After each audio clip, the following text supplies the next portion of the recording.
Hello বন্ধুরা, আসসালামু আলাইকুম। আজকে আমি রান্না করব দুধ দিয়ে আর গোবিন্দভোগ চাল দিয়ে ক্ষীর। শীত তো পড়েই গেছে বন্ধুরা, ওই জন্য গুড় দিয়ে রান্না করব এই ক্ষীরটা। প্রথমে আমি দুধটা ফুটিয়ে চালটা দিয়ে দিচ্ছি।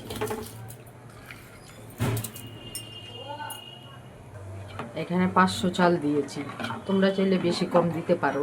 আমি 500 চালে 1 কিলো দুধ দিয়ে ক্ষীরটা রান্না করব। দুধটা ফুটিয়ে নিলাম, তারপরে চালটা দিয়ে দিলাম। এবার চালটা ফুটে আসবে, সবসময় নাড়া দিতে হবে। আর শীত তো পড়েই গেছে, তোমরা কে কে পিঠে খেয়েছো, ক্ষীর খেয়েছো আমাকে বলবে কমেন্টে। আমি আজকে ক্ষীরটা প্রথমে রান্না করছি। তোমার দাদা গুড় অনেক দিন ধরে এনে রেখে দিয়েছে, পরে আবার পিঠা করব। পিঠার ভিডিওটাও তোমাদের সাথে শেয়ার করব।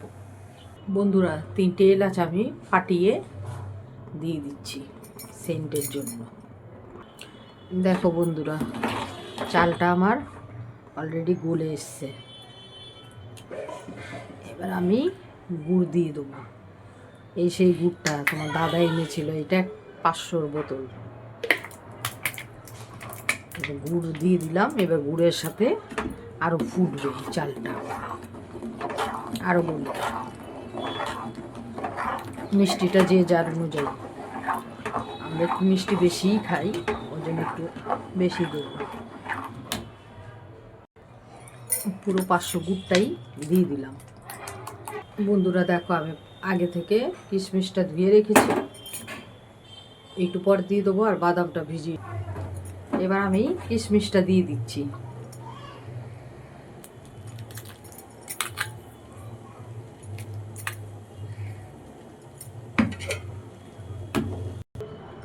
বন্ধুরা দেখো, ক্ষীরটা আমার রান্না অলরেডি হয়ে গেছে। তো সবাই আমাকে জানাবে দেখতে কেমন হয়েছে, লোভনীয় লাগছে তো। তো এখানেই শেষ করছি। আল্লাহ হাফেজ। গ্যাসটা অফ করে দিলাম। এই দেখো বন্ধুরা, এটা আমার ক্ষীরের ফাইনাল লুক।